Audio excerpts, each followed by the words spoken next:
Seja muito bem-vindo, seja muito bem-vinda a mais um episódio do podcast Ponto de Encontro, episódio 58.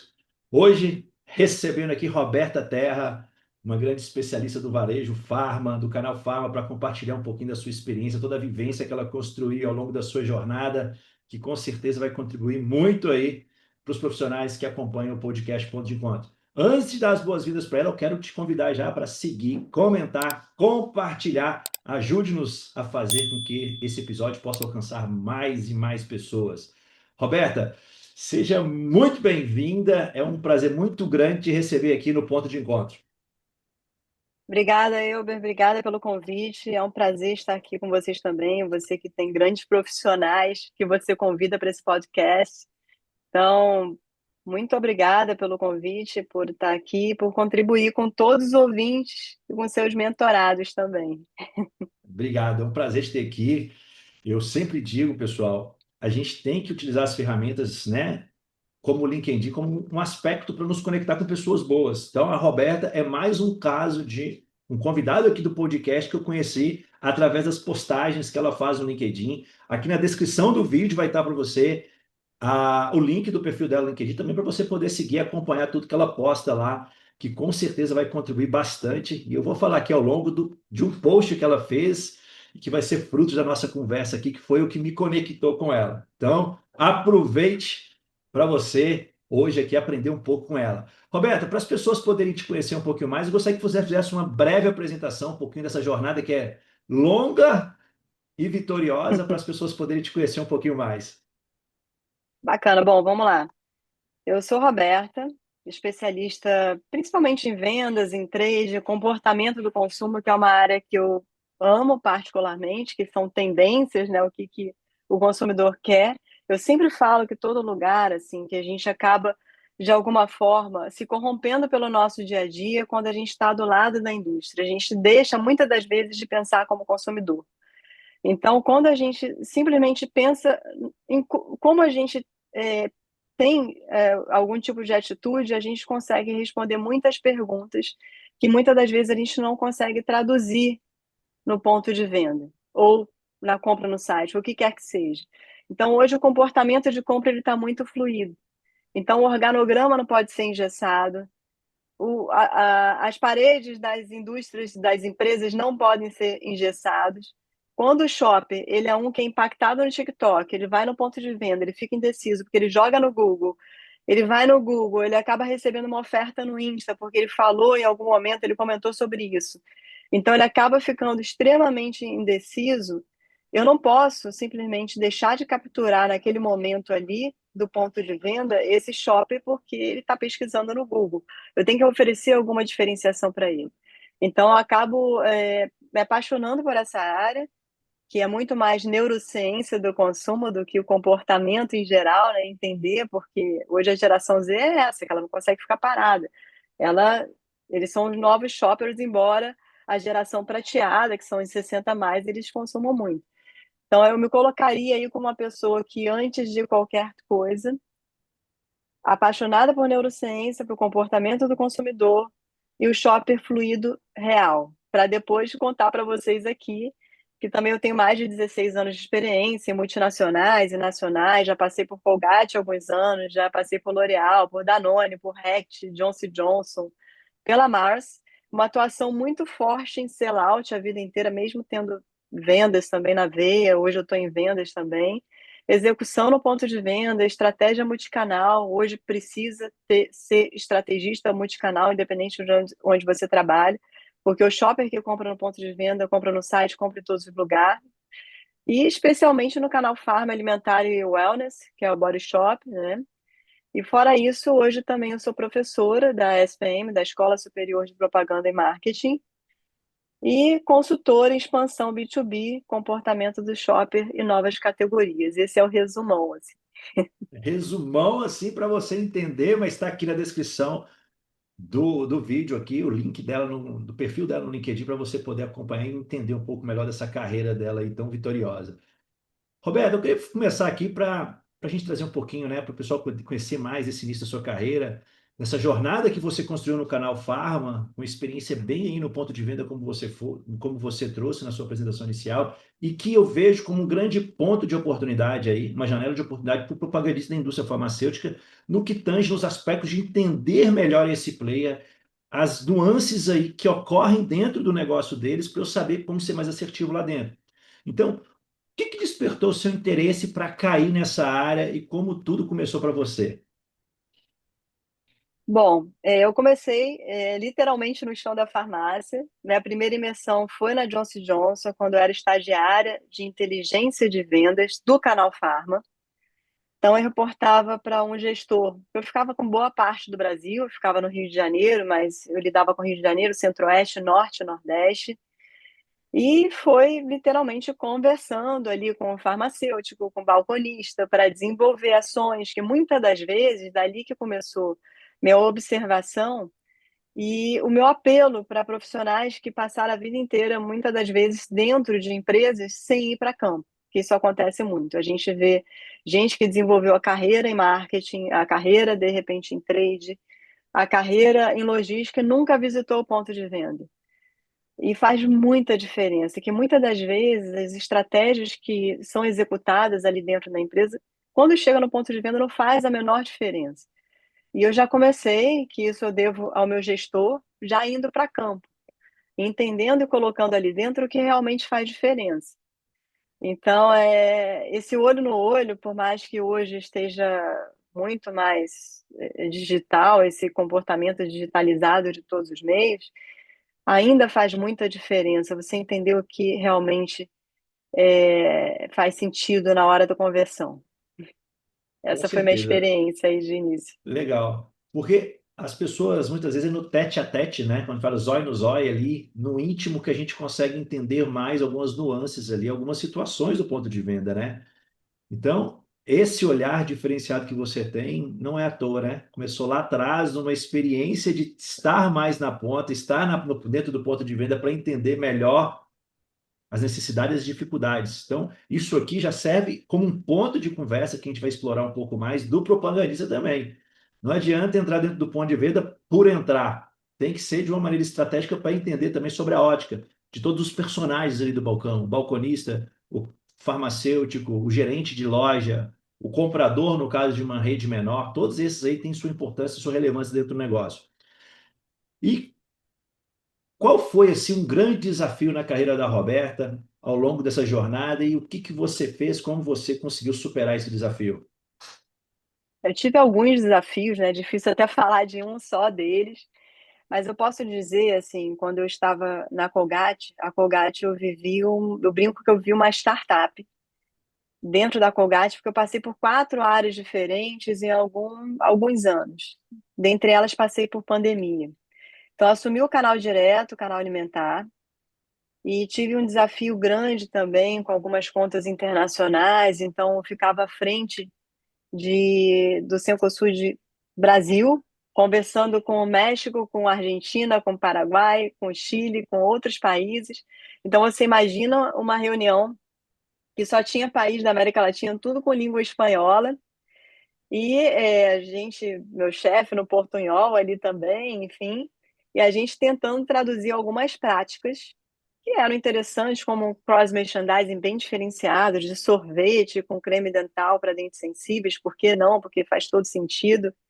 E trazendo isso para a realidade do Brasil, tentamos algumas collabs, antes nem era época de collab ainda, mas algumas collabs com o Que Bom, enfim, outros não deram muito certo. Mas de acordo com a austeridade, até minha condução ali, eu tive a Colgate, ela entende que quando você entrega um trabalho, você completou um ciclo, te faz outro convite de assumir outra cadeira. Então me fizeram um convite que poderia, de alguma forma, né, eu poderia encarar ou como uma grande oportunidade de virada de chave da minha carreira, ou poderia encarar como querem me prejudicar. E isso não é para mim, vou tentar sabotar aqui o negócio. Mas basicamente era o seguinte, o ano era 2019 e de 43 distribuidores da Colgate, eu assumi o distribuidor que estava em 43º lugar do Programa de Excelência em Distribuição, ou seja, aquele que deveria ser trocado. Só quando a gente fala de uma empresa que tem 90% de share de creme dental, não do resto, mas de creme dental tem 90% de share, isso envolve muitos riscos. E numa área, especificamente a do distribuidor que eu tinha, tinham mais de 20 mil pontos de venda, você acaba tendo problema. Se você pensar a longo prazo e você entender o impacto desse negócio, que é uma grande empresa, que tem 90% de share, que é formadora de opinião, se você der qualquer tipo de passo errado, pode custar a sua carreira. Então, esse é o desafio. Só que quando a gente olha para o distribuidor, por isso que esse olhar 360 ele é tão importante, a gente entende que na maioria das vezes eles estão ali por mais de 20 anos e muitas das vezes é até uma falha da própria indústria deixar de alguma forma, oferecer as ferramentas e a transparência que ele precisava. Então, eu vi que também tinha um lado da indústria que poderia ser mais eficiente ali, e por outro, o distribuidor tem ali proprietários que empregam a família dele toda na estrutura, que empregam famílias, que muitas das vezes depende daquela distribuição. Na ocasião, tinha 70% do faturamento era de Colgate, então 30% do resto, ou seja, ele possivelmente quebraria. Ou seja, a gente tinha um ponto a favor, que era o distribuidor precisar da indústria. Trocar o distribuidor, quando você faz isso, você tem um risco muito alto, porque você tem que treinar uma equipe nova, você tem que passar todo o estoque de uma distribuição para outra. Você tem um risco que durante o período que está sem produto, os consumidores finais vão substituindo, não tudo, mas vão substituindo qualquer número de uma grande empresa como a Colgate. É bem complicado, que você perdeu muito e demora meses ou anos, ou talvez nem recupere.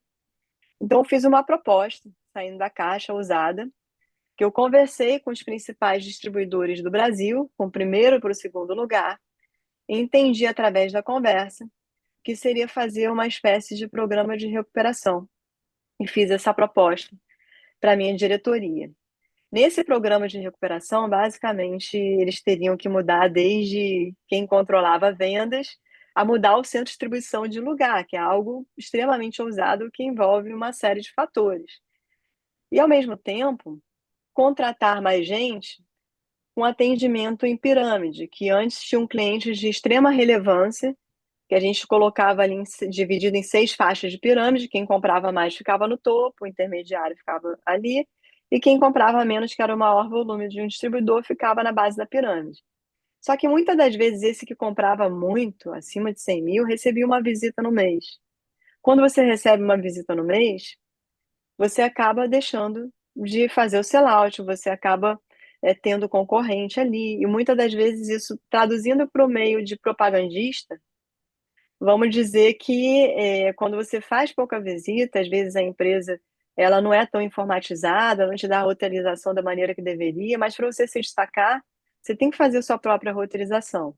Nesse caso, eu agi de acordo com o programa de Nova York, que ele foi traduzido ali para o Brasil, com as particularidades específicas do Rio de Janeiro, que a gente tem supermercado, farmácia, tem tudo que você possa imaginar em comunidades, que aí é outra história, tem horários diferentes, enfim. A conclusão da história é que foram tantos KPIs trabalhados e eu tomei a decisão de fazer um dashboard que era que eu chamei de flash report, que tinha ali todos os KPIs do programa de excelência, quantos que positivou, quanto que falta, isso, um split também para o time de vendas. Para encurtar a história, depois quem quiser eu converso um pouco melhor. Dentro de um ano, passou de 43ª posição para o terceiro melhor do Brasil. Eu fui Puxa, convidada, foi um super case, foi bem interessante, porque eu acabei tendo reconhecimento com isso. E fui convidada para o canal Pharma Nacional, e no canal Pharma em trade marketing, né? Não mais vendas como era antes. Mas nesse momento, eu fiquei responsável pelo Business Guide também, que fazia ali, era o guia de execução da Colgate pelos próximos 3 meses. Mas imagina a data que foi, plena pandemia. Eu entreguei em março de 2020. E quando você tem uma empresa inteira com core business voltado totalmente para a higiene bucal, Você imagina que tivemos que trabalhar muito fortemente para trocar isso para Protex, Palmolive, que eram marcas de higiene pessoal. E foi um super desafio. E era um momento que eu desenvolvi, fora isso, um trabalho muito forte com uma linha Elmex, que é uma linha de mais para voltada para dentista, que eu tinha propagandistas. E nesses propagandistas, eles tinham um certo tempo ocioso, então o propagandista que for dessas indústrias, que pode ser que tenha alguma correlação com outras áreas, não precisa, não espera alguém da indústria ali de cima chegar e dar algum tipo de solução. Às vezes pode enxergar muito valor nisso. Porque muitas das vezes o propagandista ele espera muito tempo para ser atendido ali no consultório médico. E o que a gente pegou esse tempo ocioso e fez uma roteirização para eles irem em dentista. Então, aquelas áreas que a gente conseguiu mensurar, a gente colocou Rio de Janeiro, região toda sul, e São Paulo. A gente já notou um giro maior no sellout 3 meses depois, de cerca de 20% a mais nessa linha, porque o treinamento do balcão é fundamental, ele levou o valor agregado. Ele não foi o propagandista que chegou ali e finalizou, ele levou o valor agregado. Então, eu tenho vários desafios na minha carreira toda, mas se eu tivesse que destacar uma empresa, foi essa, dessa distribuição que eu assumi, e na sequência fazer um plano do core business de uma companhia que vende saúde bucal para personal care em tão pouco tempo. Foi isso. E no momento de entrada de pandemia ainda, né? Então tinha mais essa É, ponta aí. Mas é muito legal esse case que você trouxe, porque muitas das vezes as pessoas, diante de situações adversas, elas querem encontrar mais muletas para justificar as dificuldades ou inventar desculpas do que ir atrás de uma oportunidade, né? Então, eu falo muito isso pegando, fazendo um paralelo, você pega ali um médico ou uma conta, né, uma clínica que não tem um volume tão bom assim do teu produto e você, em vez de trabalhar aquela conta para ela se desenvolver, você acaba descartando ela e outra pessoa pega e faz isso. O caminho mais fácil, muitas vezes, pode ser excluir o médico do painel, deixar de visitar uma clínica, um PDV, mas se você buscar um pouco mais de carinho ali, podem sair grandes oportunidades. Então, fica aí como um ensinamento, né? Que a Roberta pegou em 43º e trouxe para a terceira colocação. Não é fácil, não foi de graça, teve um preço a ser pago, mas o resultado também veio. Então, essa visão de negócio, desse olhar um pouco mais profundo, é muito importante na carreira da gente. Claro que nas devidas proporções, cada um aqui com a sua construção de painel, com a sua composição de setor, né? Respeitando e entendendo melhor para poder, como a Roberta falou, sair da caixinha, pensar fora da caixa, agir fora da caixa, porque aí os resultados vêm. Muito legal, parabéns aí pelo resultado. Não é um resultado qualquer, não, é realmente o case daqueles nem para eu parar o acreditei quando eu trânsito. vi o resultado. Eu sabia que meu objetivo era chegar entre os 20 melhores, assim, conforme foi crescendo. Obviamente, a gente conta com o fator sorte também, que sempre tem. Então, outros distribuidores deram uma escorregada em algum momento, a gente aproveita e faz o nosso. Mas sempre tem fatores de sorte e azar, a gente tem que contar com os dois. Mas dizem que uma frase de uma personalidade, esqueci o nome dela, que ele falava que acreditava muito na sorte, porque quanto mais ele trabalhava, mais sorte ele tinha. Eu acho que vai bem ao encontro isso aí, porque a sorte é consequência de quem trabalha, porque se você estiver em casa esperando também, a oportunidade, a sorte não vai aparecer. Então, não foi à toa. Roberta, eu já falei antes aqui a respeito, né, que a coisa que nos conectou no LinkedIn foi aquele post seu, a febre de farmácia no Brasil pode acabar em calafrios do mercado, um post que viralizou aí no LinkedIn, você conseguiu alcançar muitas pessoas com ele, como outros posts também, mas foi o primeiro que me chamou a atenção ali, de tantos outros que você fez. E a gente conversou e você está aqui hoje. E nesse post você comentou uma coisa sobre o aumento significativo de lojas hoje e questionando a sustentabilidade desse crescimento com relação ao retorno para o ponto de venda, para a grande rede, principalmente, que são as de hoje, né, principalmente da Abrafarma, que mais crescem no Brasil. Na sua visão, quais são os principais desafios que as grandes redes estão enfrentando hoje para equilibrar expansão e eficiência operacional sem prejudicar aquilo que você já falou antes, que é a experiência do cliente na ponta? Porque quanto mais É, lojas, eu não vou conseguir aumentar significativamente o tamanho do mercado. Então, como equilibrar tudo isso aí? exatamente. Deixa eu só pegar minha cola aqui, que é o número exato, porque você imagina que você viu esse post tem aproximadamente 2 meses. Então, de lá para cá, algumas lojas já abriram de novo. Mas vamos lá.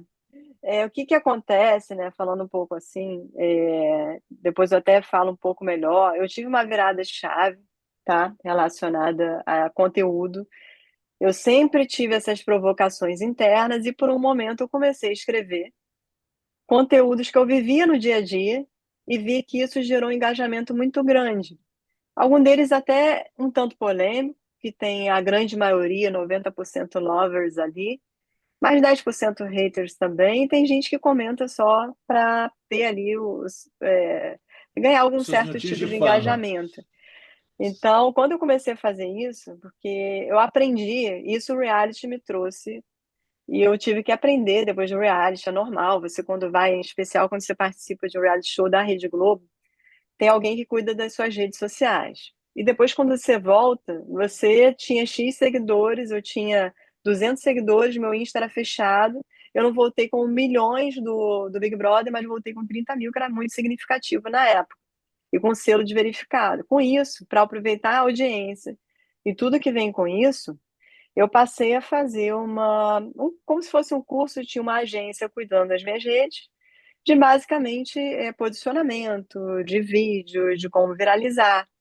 E eu passei sozinha nesse meio tempo, falei, olha, eu quero mais, eu não quero mais ser uma influencer que eu não tenho menor talento para isso, de falar em vídeo, de tudo bem, eu amo esporte, mas não é o que eu quero falar.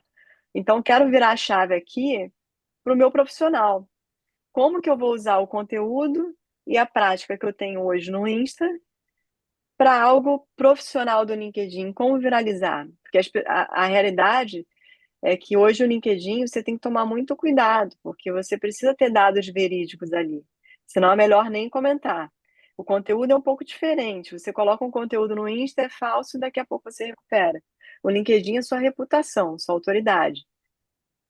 Então, obviamente, não foi tão fácil assim. Eu comecei a estudar, e dali tem muitos conteúdos parecidos. Eu tive conteúdos vários copiados exatamente sem reconhecer o autor, isso é bem comum. Mas eu também tive muita audiência. Então, eu tive dias que a cada dia tinha mais de 1.000 seguidores, pessoas bem relevantes no mercado, presidentes de grandes farmacêuticas internacionais, gente que me chama para conversar em todos os canais. E eu comecei a entender, assim como no Insta também, o que fazia mais sentido para as pessoas. Então, eu vi que era desde experiência ao novo trade, ao novo shopper fluido, e ao mesmo tempo questões relacionadas à farma, a grandes redes, a supermercados também. E toda vez que fala do Ozempic, é um negócio, é um oceano azul que está ali, que tem muitos desdobramentos à frente para acontecer. E especificamente esse, quando eu fiz, falando dos bastidores do mercado farma, como é que a gente está hoje, tá? Número atualizado já. A RD ela já foi acima de 3.300 farmas, a Pague Menos 1.656, o grupo da PSP, que é formado pela São Paulo e Pacheco, 1.581, e a Farma, no caso da droga Raia, eu escutei até recentemente um podcast do CMO com o João Branco, e o lema deles é uma em cada esquina do Brasil. Tá? E fora isso, eles abrem cerca de 15 farmas por dia, 15 lojas novas por dia. E eles têm um estudo fantástico, que é correlacionado aos passantes ali por dia, com a idade média dessas pessoas, a renda per capita, conectado ao IBGE, enfim. Só que o que acontece é que cada vez que uma raia abre numa esquina, vem uma farmácia local, vem uma Rosário, vem uma Venâncio do Rio de Janeiro, vem alguma outra e coloca. Aqui, quando a gente olha a conta, a gente vê em determinadas regiões praticamente uma farmácia a cada 5 habitantes. Então, assim, só desses grupos que eu falei, esses 3 primeiros aqui, da cola, é uma média de 40% que 3 grupos concentram de todas as 90 mil farmácias do Brasil, tá? Então, tiveram grandes crescimentos. Aqui a Panvel lidera em margem bruta quase 30% e tem o maior percentual de vendas digital, que é acima de 22%. A gente tem a RD Saúde que faturou 11 bi. Aí é que entra o problema, porque ela fatura, tem rentabilidade, em teoria, mas quando a gente analisa os relatórios, a margem sangra, porque a cada farmácia que abre, você precisa concorrer com preços mais baratos, com medicamentos, principalmente, que é a categoria principal de destino hoje. Você precisa concorrer com seus concorrentes, concorrer com seus concorrentes, acho, você precisa ser competitivo em relação às outras farmas e abre não só uma a cada esquina, como uma em frente e outra do outro lado. Só no quarteirão da minha rua eu não consegui entender por que que a Venâncio, você pensa numa praça que tem de diâmetro 400 metros, é menos que um quarteirão. Você imagina uma farmácia local, que é uma drogaria do povo, você imagina uma Cristal, duas Venâncios, uma Pacheco, uma Raia, em 400 metros. Por que que tem duas Venâncios? É uma briga por território, não é uma briga por rentabilidade. E com o tempo, deixou de ter uma margem saudável, isso o relatório é público, qualquer um pode acessar, por isso que tem que ter muito cuidado com esses conteúdos. E hoje eles sangram. Tem gente que comenta no meu post, não, minha margem está saudável, mas não é de rede da Abrafarma, porque existe um investimento muito grande ali, desde tecnologia, em infraestrutura, em oferecer mais, e já tem uma PL em andamento de 2023, que o supermercado, assim como nos Estados Unidos e na Europa, vai poder vender também medicamento OTC, então não está somente essa briga com farma. Então, como se diferenciar, né? De um lado, a gente tem acesso ampliado à saúde, digitalização crescente, fortalecimento de marcas próprias, que foi outro caminho que essas grandes redes conseguiram, integração físico-digital com dados e CRM perfeito, expansão como ferramenta de barganha comercial. Só que, por outro, tem efeito colateral, que foi exatamente o que eu falei nesse post, que é a saturação de praça, margens espremidas, canibalização entre vizinhos, estoques inflados e ROI pressionado, e bonificação e verba perdendo eficiência. E a Raia, em um único pregão, isso tem aproximadamente uns 30 dias atrás, vamos falar assim, perdeu quase 6 bi de valor de mercado. Não por vender menos, e não por lucrar, mas por lucrar menos. Então a margem virou um alerta e não é só para a Raia, é para todos eles. Então quem acaba ganhando, né? Vamos falar assim, quem entrega eficiência, além de capilaridade, quem sabe ler dados, gerar mix, negociar com precisão. E quem perde acaba sendo a indústria que banca a visibilidade, entrega margem, bombardeando promoção para tudo quanto é lado, mas sem critério, sem curadoria, sem experiência do cliente na loja. Porque a gente é tão impactado quando entra que o shopper fica extremamente confuso. Por que que hoje já vende ração em farmácia? Por que que a CVS ou a Walgreens americana a gente tem um corredor inteiro de pets, de suplemento, de todo o resto? Porque as categorias de destino saturaram. Mas sem o storytelling, uma curadoria ideal, você está marcando o território, tentando se diferenciar, mas sem ter uma base de estudo para isso. Então, esse post é bem interessante, porque realmente vieram vários comentários de pontos de vista complementando o que eu coloquei, hoje controversos também. E essa é a nossa realidade hoje, né? Infelizmente, eu não sei o que vai acontecer daqui a um tempo.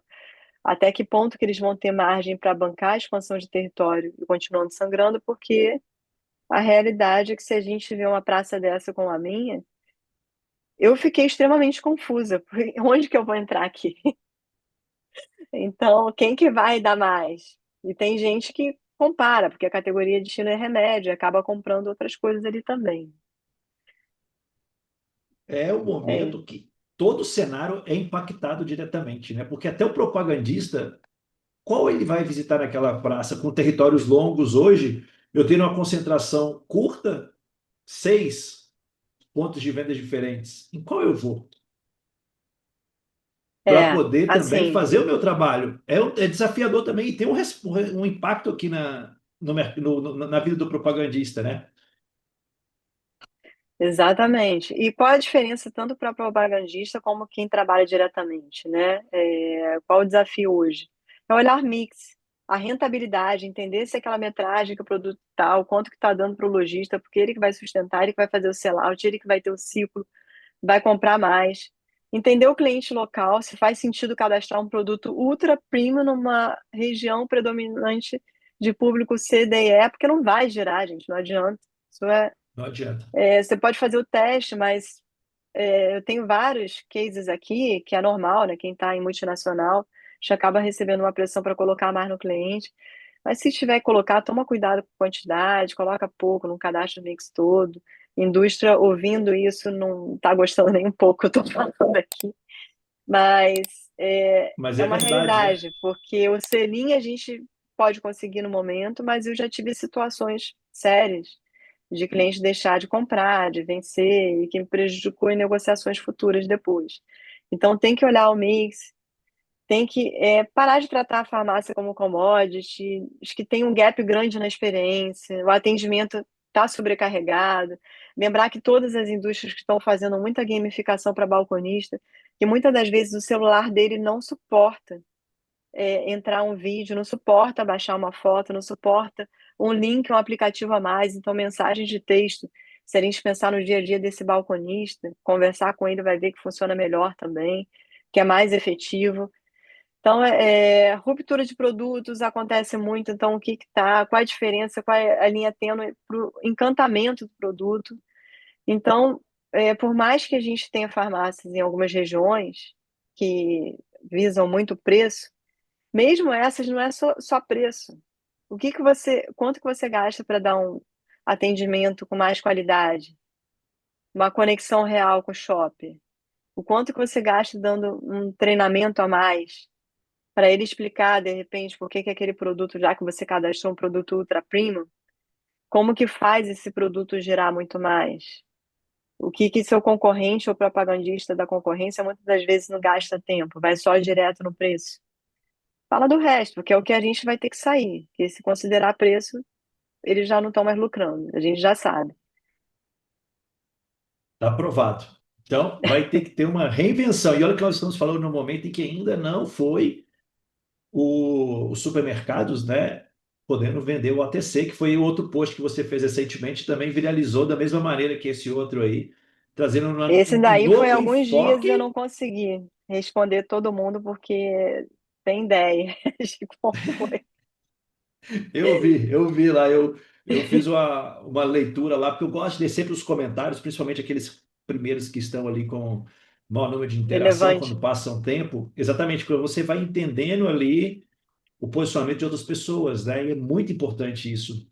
Hoje você consegue ver várias maneiras de pensar de pessoas, de profissionais com experiência na área, com conhecimento, compartilhando um post. Então, aquele post vira uma verdadeira aula ou um direcionamento muito mais aguçado de coisas que você desperdiça muitas vezes. Então, fica aí também uma Sim. dica de acompanhar os comentários também, porque tem muita riqueza de conteúdo ali também de troca, né? Trazendo um pouquinho mais para o cenário aqui do propagandista, essa nova realidade, ô Roberta, como você acredita que o propagandista pode agregar valor dentro do ponto de venda, seja ali para o balcão, para os balconistas, seja para o farmacêutico?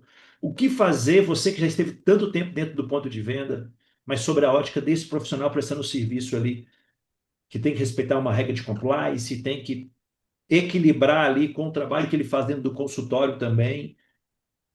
Como ser mais assertivo dentro do PDV? Assim, primeiro, né, a escuta, que é o que eu tive lá atrás, quando eu era estagiária da Johnson Johnson. Porque tem muito propagandista hoje que ele é repetidor de argumento. Então, ele pega da indústria, ele tem uma imersão de lançamento de produto novo, enfim. Eu conheço muita gente que está começando em grandes farmacêuticas, então bombardeio ali de informação e ao mesmo tempo de catálogo, e faz gamificação, você faz uma prova para atingir tanto. Só que no final das contas, cada balconista tem sua particularidade, são pessoas, cada um é diferente do outro. Então ganha muito mais o propagandista que tem a escuta ativa, muito mais parceiro, parceria do que repetição de argumento. Que aí vai fazer a grande diferença, entender quais são as dores reais. Se ficar martelando ali que quer vender tal medicamento X, e entendendo que pode acontecer também, mas é muito mais fácil ir pelo caminho do que já vende, escutar, o ponto principal seria de não repetir argumento, né? Então, quem entende o contexto daquele ponto, respeita o tempo do farmacêutico, entrega muito além do produto, né? Acaba se destacando. Então, o valor hoje está muito mais em ajudar o ponto de venda a vender melhor, não mais. A gente já sabe agora, por essa prática aí, que vender mais não quer dizer que vai ter lucro, mas que venda melhor, e sim que não só fica empurrando ali em função de atingir a meta do mês.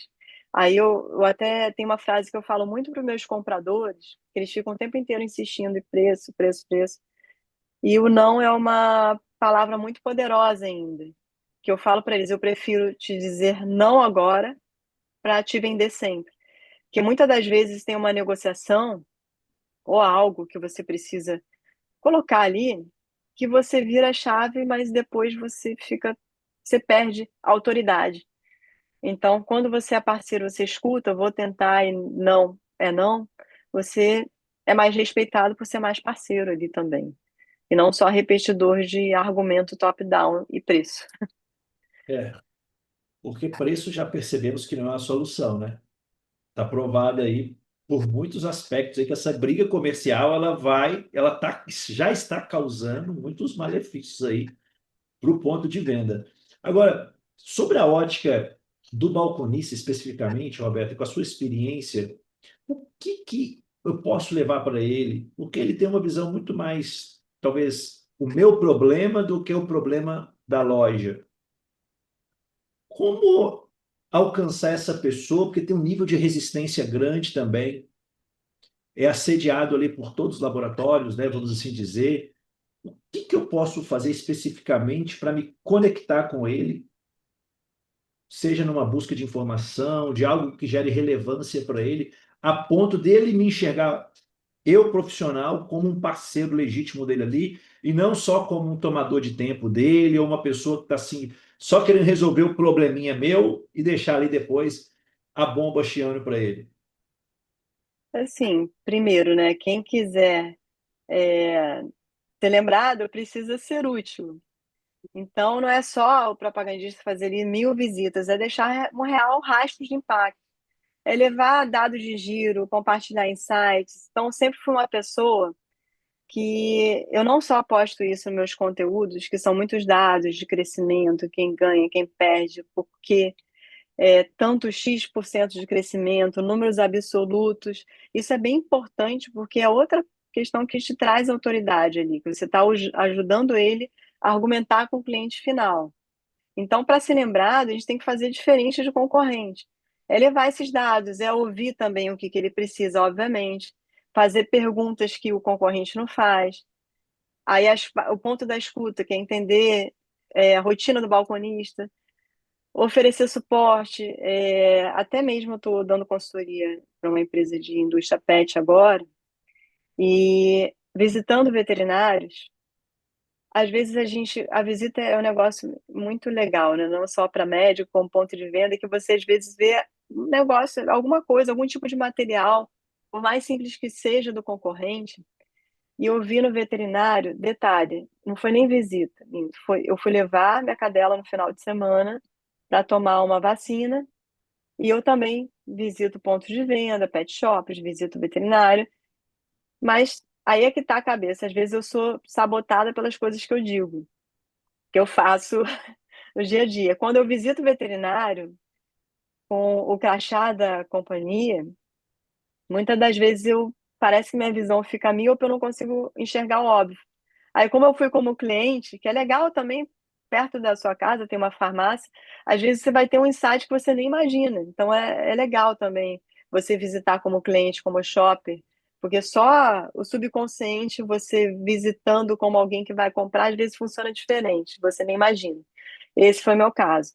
Eu fui levar a minha cadela para tomar uma vacina e eu vi uma tabela de score corporal, que é uma coisa muito simples, que hoje indústrias de ração ela coloca ali para entender se o cachorro está com sobrepeso, se ele está obeso, se ele está abaixo do peso, e chama de score corporal. Basicamente é uma foto de cima para baixo e na lateral, para a pessoa entender, o tutor no caso, entender se o cachorro, se o gato, eles estão com sobrepeso para entender como poderia dar a quantidade correta. É uma coisa boba, Elber. É uma coisa boba, mas que todo veterinário deixa ali no balcão dele a foto do cachorro, do gato, os scores corporal, as fotos, imagens desde um muito magro, parecendo costela, ou muito obeso ali, acima do peso, mas que faz muita diferença no momento da indicação.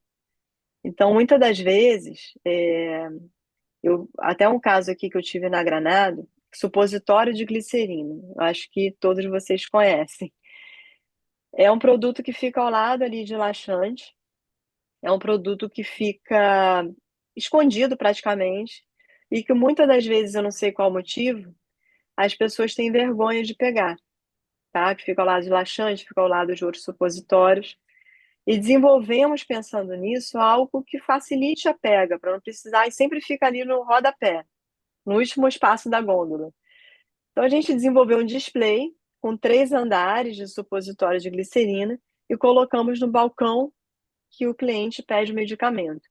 O que aconteceu? Isso é verídico. As lojas foram mensuradas que tinham esse display durante 3 meses. Qual que vendia mais, elas passaram a multiplicar. Venderam 3 vezes a mais, multiplicou por 3, dos que não tinham esse balcão. Todo mundo sabe que precisa. Geralmente a prescrição, é a prisão de ventre ou é prescrição médica, na maioria das vezes. Mas tinha vergonha, vai entender. Tabu. E só por colocar tabu, só por colocar ali, vendia muitas das vezes mais. E essa ideia veio assim de observar outras coisas que estavam ali no balcão.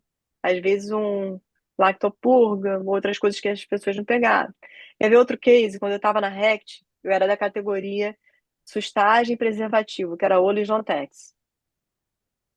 Aí o público da farmácia é uma coisa curiosa, que os dados, assim, pasmem, 70% das pessoas que compram preservativo em farmácia é mulher.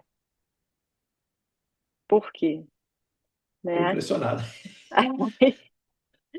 Quando a gente vai para loja de conveniência, eu também tinha loja de conveniência, eu tinha vários canais assim. Eu desenvolvi um baleiro. Você lembra aquele baleiro das antigas que ficava girando, que Ah, você abria e tirava? Eu coloquei o preservativo lá, o negócio girou, foi absurdamente. É comportamento mesmo. Aí quando a gente coloca também barbershop, que eu desenvolvi um display para barbershop, vendeu, simplesmente o display tinha poucas quantidades, zerava. Então, quando a gente olha de fora, é interessante observar o nosso dia a dia e entender por que que as pessoas têm vergonha de pegar um bando de coisa. E quem é propagandista não tem que ter vergonha de passar para cima, que eu acho que tem gente que tem assim, não vou falar com outros setores, com outra patente, porque não gosta de, gosta assim, precisa ouvir. Gente. Vocês vão se diferenciar por esse motivo, porque eu, quando estive na gerência, eu tinha a maioria das ideias que eu apliquei foi sempre alguém que levou para mim da ponta, ou que eu vi na ponta. Dificilmente é uma ideia que tenha nascido ali. Quando nasceu ali, eu ia checar. Então, já fiz collabs que vocês não imaginam, assim como trade. Foi na época da febre da bike elétrica, que só tinha marca Leve, a campanha Pink da Granada eu desenvolvi com a bike elétrica da Leve, que deu super certo, que era um super objeto de desejo. Hoje tem vários, não é tanto assim, mas na época foi. E quando eu desenvolvi uma campanha da Granado Bebê, que é a linha que mais fatura, e é uma linha que tem que tomar um certo cuidado, porque está falando de bebê, está falando de hipoalergênico. Você imagina desenvolver um produto para isso. Eu reproduzi a campanha da Parmalat no ano 2000, no ano de 2023. Os pelúcios Parmalat, todo mundo vai lembrar, que foi no ano 2000, que aham. foi uma baita de uma febre. Eu fiz uma ação que compra ali X reais, aí R$ 100 faz o upload da nota fiscal no site, compra e trocava por pelúcios, que foram só 4, que hoje a geração Z tá com uma velocidade mental muito diferente, então não adianta eu botar 23 pelúcios como era antigamente que não ia girar. Tive que colocar vinculado a alguma causa social. Era vinculado a SOS Mata Atlântica. Então tinha o macaco, tinha o urso, mas também tinha arara azul e a onça pintada. Foi um super sucesso também, essas duas campanhas. E como é que surgiu isso? Observando o passado, observando o presente. Não precisa gastar rios de dinheiro com focus group. Muitas das vezes você escuta ali o próprio balconista que ele já vai te falar várias coisas. E quem for propagandista e levar uma ideia dessa, vai ser uma super ideia de destaque. Eu não sei se muita gente, se as pessoas conhecem a história do creme dental, porque que hoje tem um bico muito maior que antes. Essa ideia surgiu de um senhor que estava servindo café na história, queremos vender mais creme dental, como fazemos? Ah, investe no sellout. Ah, investe tal, X valor por unidade, vamos aumentar a metragem. Ele falou simplesmente, é tão difícil em casa, eu tenho que pegar, quem lembra de Colinas vai saber o que eu estou falando, a pegar aquele creme dental, ou pasta de dente, indústria oral que era, a gente fala creme dental, mas pegar a pasta de dente e pegar ali e ficar com a escova assim, ó, até espremendo até a última gota. Ele falou isso em casa, é tão difícil de tirar, por que que vocês não aumentam o bico? E isso foi revolucionário, porque Era um bico dali que eles pequenininho começaram a mesmo, bem aumentar o bico curtinho. pequenininho, que era colinas, e aumentou. Então, muitas ideias, assim, vêm da escuta, e quem é o mais valioso disso tudo é quem está na ponta. Então, muita gente acha que tem que ficar reproduzindo o que escuta ali top-down, que está nos treinamentos. Não, também é a mão inversa. Para você levar a sua companhia a outro patamar, tem que também escutar o que realmente gira, né? Essa foi uma grande diferença, assim. Então, a personalização com propósito, né, o que faz em cada lugar aí, que é essa escutativa, e às vezes a dor de um pode ser de muitos, pode fazer muita diferença aí, de levar isso e não só argumento pronto. Exatamente. Eu acredito muito nessa customização.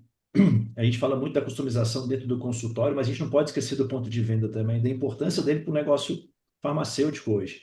Principalmente quem a gente trabalha com produtos de commodities, que tudo é muito igual. Como me diferenciar na frente de uma mensagem para levar para o balconista, que é um profissional comparado ao médico com um conhecimento menor também.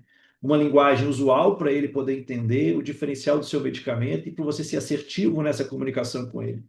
E estar realmente ali de corpo e alma.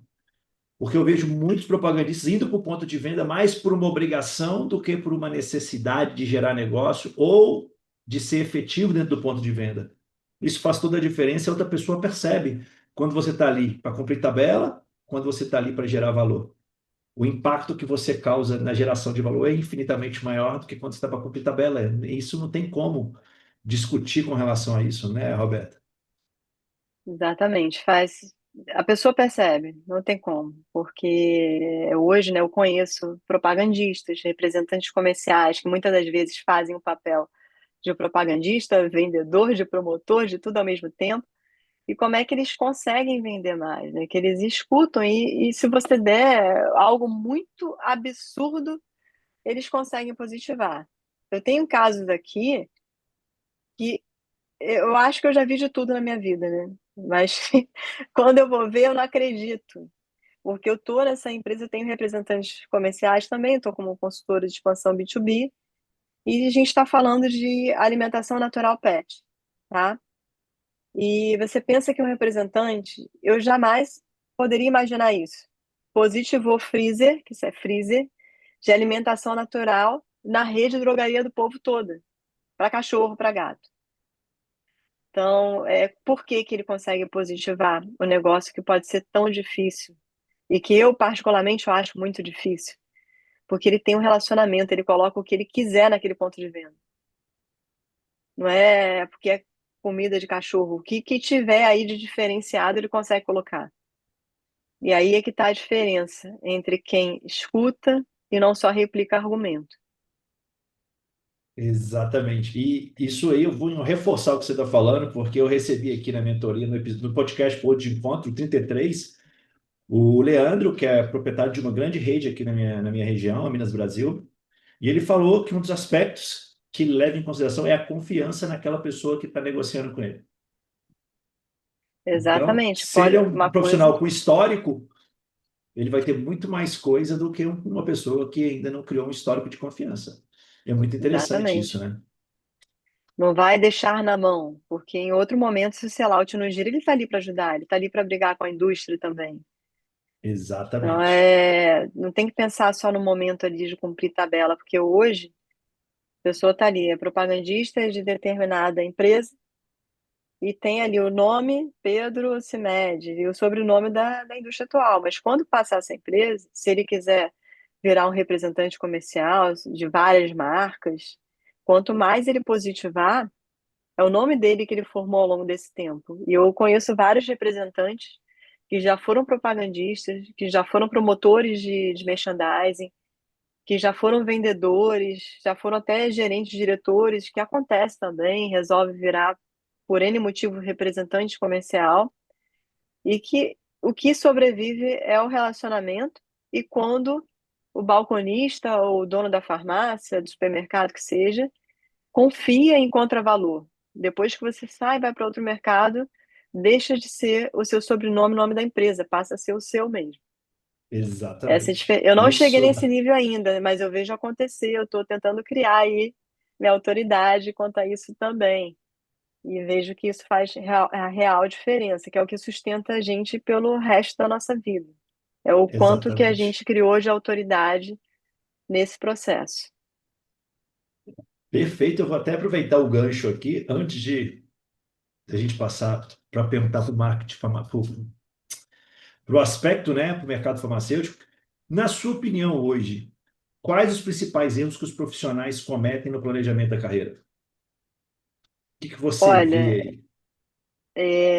eu tenho discutido amplamente isso, em vários setores e tal. Tem muita gente que vira para mim e fala assim: por um lado, eu tenho um movimento interessante, porque não quero contratar mais geração Z, porque geração Z é aquela que está num dia aqui, fica insatisfeito, quer crescimento rápido, quer resultado rápido. Prefiro contratar milênio ou 50 a mais para cima. Então, hoje, eu vejo que, de fato, tem gente que muda muito de trabalho para trabalho, tem gente que confia no processo, que, por um lado, é bom, que antes engolíamos muito sapo, tem muita gente que entende essa expressão, mas hoje tem que tomar um certo cuidado, porque a gente tem muita influência de todos os lados, muita coisa acontecendo muito rápido, um índice de desemprego muito alto, muita gente com PJ e a construção da carreira em si eu vejo que está muito volátil, mas isso eu entendo que seja só uma fase e a gente tem que entender de verdade qual o caminho que a gente quer seguir.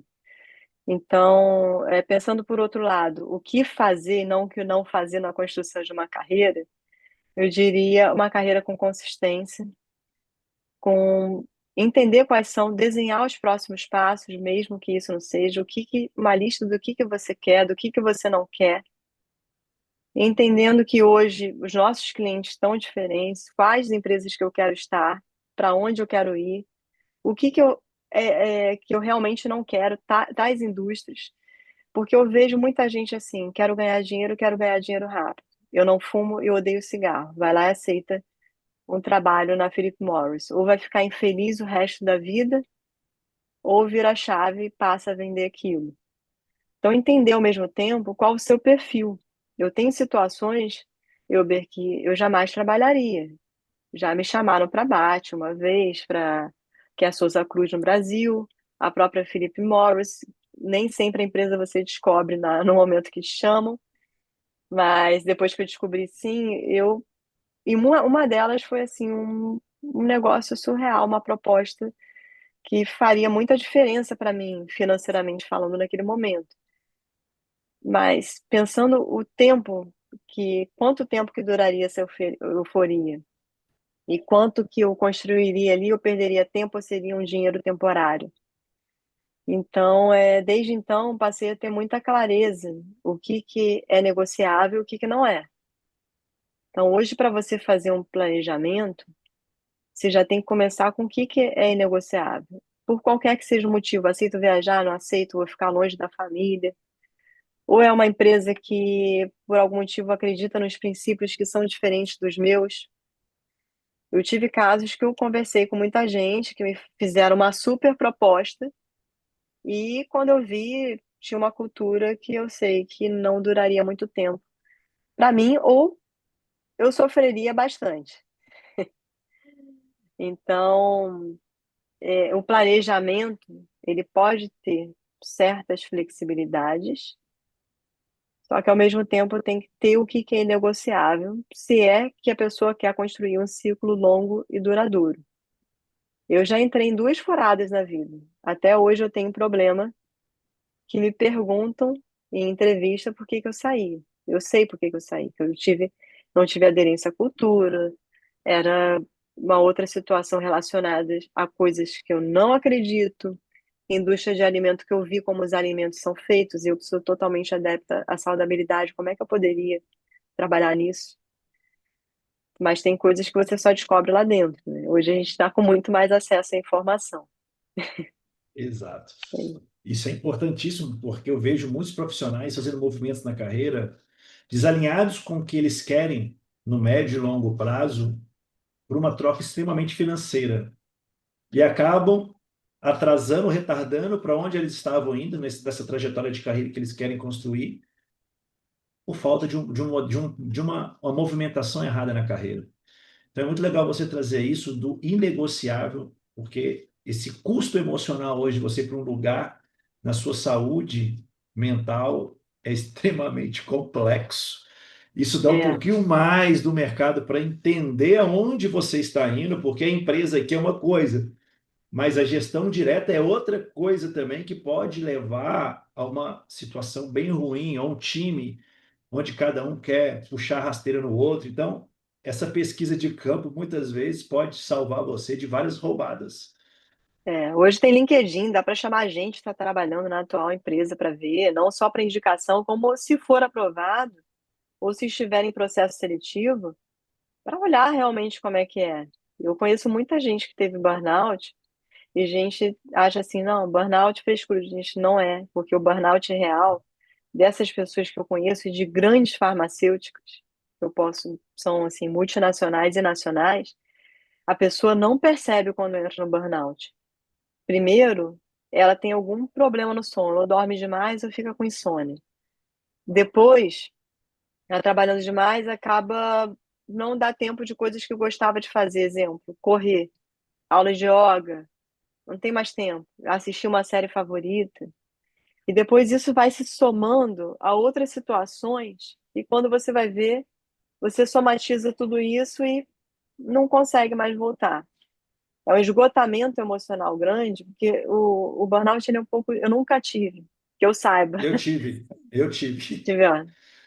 Não sei se foi mais ou menos 2018 assim, sem você perceber, foi como eu falei. exatamente. Hoje eu consigo perceber fazendo uma leitura do que eu vivenciei, mas eu cheguei a ser afastado 45 dias das atividades. Foi nesse Olha, momento em que eu falei, não dá mais. Eu preciso recuperar aquilo que me faz feliz, porque não estava feliz e estava tendo um reflexo gigante na minha carreira, minha vida familiar, principalmente, minha relação com a minha esposa, relação com meus filhos. Foi caro, mas graças a Deus eu consegui me livrar e foi a melhor coisa que eu fiz na minha decisão na minha vida foi decidir por mim e, consequentemente, quando decide pela gente, as pessoas que a gente ama também, a gente decide por elas, né? Porque a gente está se afastando de algo que a gente não está exatamente. sabendo lidar e vai ter uma vida muito melhor com a outra pessoa. Quando você fecha uma porta, outras se abrem, que o universo é voltado para o que a gente quer. Então, muitas das vezes, quando a gente fica imerso nessa situação, a gente perde até a identidade. Então, Exato. essas pessoas que eu conheci, elas ficaram 6 meses afastadas, a outra quase um ano. Teve um caso que foi um pouco mais grave, outro um pouco mais brando. O fato é que isso existe. Tem gente que não imagina, mas eu já vi de perto, embora, graças a Deus, isso não tenha acontecido comigo. Teve um caso que eu pulei fora, possivelmente antes de acontecer. Então, eu pulei Eu, fora para não fazer nada, praticamente, mas para é, recuperar. eu falo com você que eu cheguei a tomar 3 antidepressivos e remédio para dormir durante mais de ano. Caramba. Estava literalmente estourado. Então, cuide-se, não deixe chegar nesse ponto, porque os pequenos sinais de sono, de felicidade, de motivação de sair da cama para ir trabalhar, tudo isso aí são pequenos sinais que você tem que atentar, tanto comportamentais É, como emocionais. E físicos também, né? Muita dor, você fica mais tenso, é bem complexo. é. Roberta, eu quero fazer uma pergunta para você aqui, para a gente já encerrando aqui a gravação desse episódio. O que que você vê aí de tendências, inovações no mercado fármaco, canal Farma aí nos próximos anos, tanto sobre a ótica do ponto de venda, sobre também sobre a ótica do consumo, né? Do cliente que vai a essa loja aí. Sim, bom, uma delas eu já falei, porque é quando você tem a categoria de destino, né, com a margem sangrando, você precisa olhar outras categorias que não sejam as comuns, olhar de repente o mercado farma, que é o que eu vejo que está acontecendo como tendência ao Greens e CVS, que são referências dos Estados Unidos, mas que têm forte impacto nessas redes, então acaba indo para outros setores. E como eu estava numa indústria de suplemento, eu comecei a avaliar aqui, ver close-up, entendendo quais são as categorias que estão mais em venda. Então, isso é o que está acontecendo agora, é algo bem atual, que é a categoria relacionada ao wellness em geral, que é bem-estar. Então, hoje, toda indústria farmacêutica, a gente viu o movimento que aconteceu com a MS, com a própria CIMED, com a Vitamedic que eu estava, com a unidade de negócios de suplementos, que enquanto medicamento ele cai ano após ano cerca de 4% desde 2020, suplemento cresce 12%. Então, muito se fala hoje, e a Natural Tech, que foi agora em junho desse ano, e a Abrafarma, a última, que foi em agosto do ano passado, aí tem a próxima que já vai ser logo mais também. Muito se fala em ecossistema, em criação de comunidade, de wellness, de bem-estar. E falando em um dos produtos que mais vendem hoje, além de remédio, a gente está falando do produto vinculado a sono. Então, muita melatonina. Melatonina no Brasil não tem potência nenhuma praticamente, que é 0,21, enquanto Estados Unidos e Europa é 10 miligramas. Tudo bem, então tem aqueles compostos, triptofano, glicina, tianina, entre outros, que vai muito bem. Então, ecossistema de bem-estar, né? A farmácia, ela não é só mais ponto de venda. Então, o que que a gente fazia muito ali nesse universo? Tanto para o braço de medicamento quanto suplemento. Visitação de nutricionistas, não somente de médicos. Nutricionista também. Médico recomenda e prescreve remédio. Nutricionista pode recomendar suplemento e outras coisas que não precisam de prescrição voltadas para bem-estar.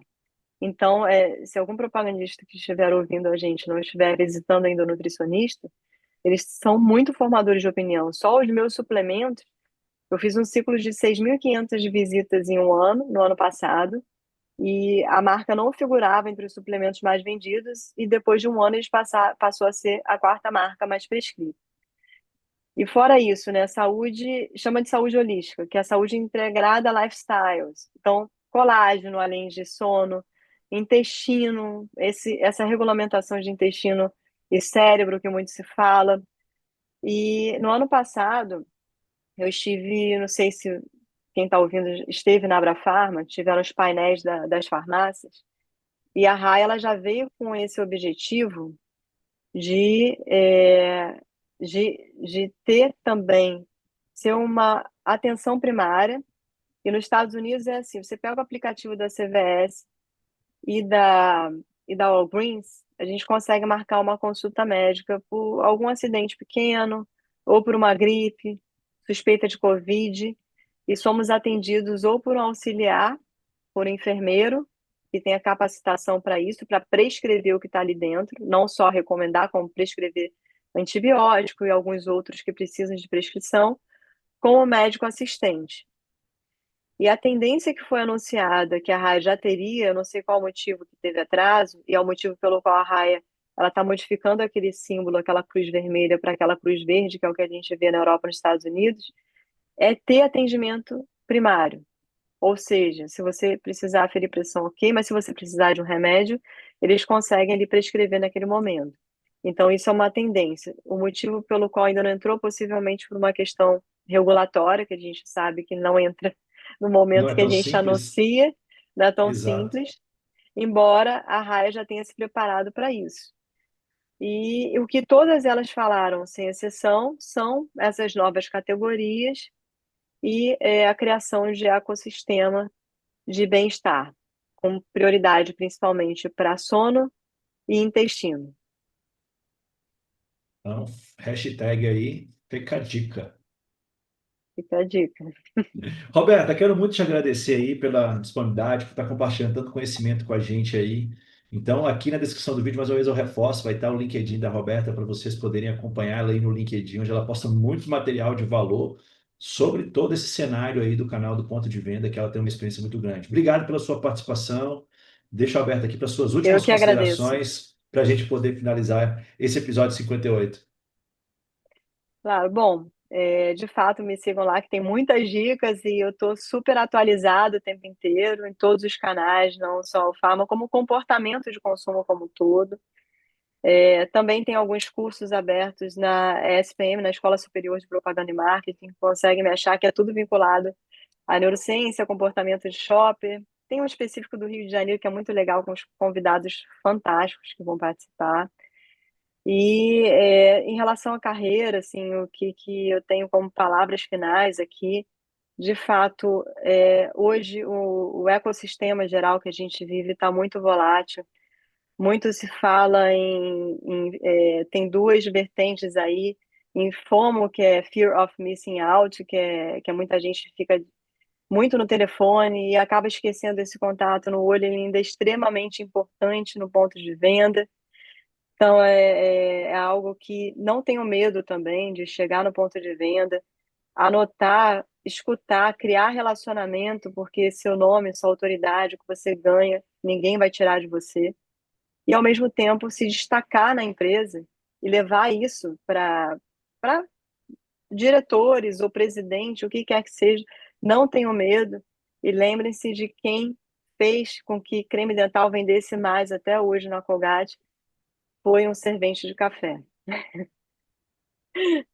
É É de isso. onde muitas vezes que você não está direcionando a sua atenção que podem sair grandes insights. Então, fica aí, não despreze a sabedoria de ninguém. Roberto, mais uma vez, muito obrigado. Foi um grande prazer te ter aqui no episódio 58 do Ponto de Encontro. Tenho certeza que quem vai assistir, quem esteve aqui com a gente ao vivo e quem vai assistir, vai trazer muitos insights aí para essa vivência aí, para esse trabalho mais assertivo dentro do Ponto de Venda. Muito obrigado, sucesso na sua jornada aí. E eu agradeço cada um de Eu que vocês que esteve agradeço. com a gente aqui até agora. Fiquem com Deus. Fui!